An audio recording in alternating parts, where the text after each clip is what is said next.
রাজ্য সরকারের সরকারি কর্মচারীদের সংগঠন ওয়েস্ট বেঙ্গল ওয়ার্ক অ্যাসিস্ট্যান্ট অর্গানাইজেশনের পক্ষ থেকে শনিবার আসানসোলের রবীন্দ্র ভবনে সংগঠনের 64তম দ্বিবার্ষিক সম্মেলনের আয়োজন করা হয়েছিল। এর আগে সংগঠনের কর্মীরা একটি র্যালিও বের করে। এই সমাবেশে সংগঠনের সঙ্গে যুক্ত কর্মীরা উপস্থিত ছিলেন। এই উপলক্ষে সংগঠনের নেতারা তাদের বক্তব্য তুলে ধরেন। তারা বলেন, বর্তমান সরকার যে নীতি গ্রহণ করছে এই কারণে সরকারি কর্মচারীরা নানা সমস্যায় পড়ছেন। তিনি বলেন, এই মূল্যস্ফীতির যুগে সরকারি কর্মচারীদের দিয়ে দেওয়া উচিত, তা পাওয়া যাচ্ছে না, যার কারণেই তারা আর্থিকভাবে নানান সমস্যার সম্মুখীন হচ্ছেন।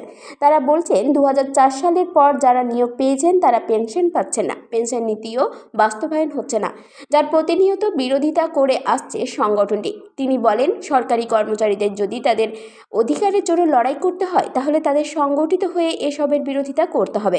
রাজ্যে যা কথাবার্তা বলা, যা কাজকর্ম করা একমাত্র তিনিই করবেন। মঞ্চের এপার থেকে ওপার তিনি মাইক হাতে নেচে নেচে বেড়াবেন, তার বাইরে তার আর অন্য কারোর কথাবার্তা বলার কোনো অধিকার নেই, এটা তিনি মনে করেন। এমন একটা জায়গায় আমরা বিরাজ করছি। আমাদের এখানে এনপিএস নেই, এটা ঠিকই, কিন্তু আমাদের এখানে এনপিএস না থাকাটা দিদিমণির কৃতিত্ব নয়। আমাদের এখানে এনপিএস না থাকাটা হচ্ছে বিগত বামফ্রন্ট সরকারের কৃতিত্ব। কেন্দ্রীয় সরকার যখন তার নয়া পেনশন নীতি ঘোষণা করেছিল তখনও পর্যন্ত সেটা আইনে পরিণত হয়নি, বিলের মধ্যে ছিল, প্রস্তাবিত ছিল। সেই প্রস্তাব আসা মাত্রই এখানে বামফ্রন্ট সরকার তারা সর্বসম্মতিতে বিধানসভায় বিল পাশ করে, আইন প্রস্তাব পাশ করে যে গোটা দেশের মধ্যে যে পরিস্থিতি হোক না কেন, যে চাপ আমাদের উপরে আসুক না কেন, কোনো অবস্থাতেই কোনো রকমে আমরা আমাদের রাজ্যে নয়া পেনশন নীতি চালু করতে দেব না। সর্বসম্মত সিদ্ধান্ত, এবং সেই সিদ্ধান্তের কপি কেন্দ্রীয় সরকারের কাছে পাঠিয়ে দেওয়া।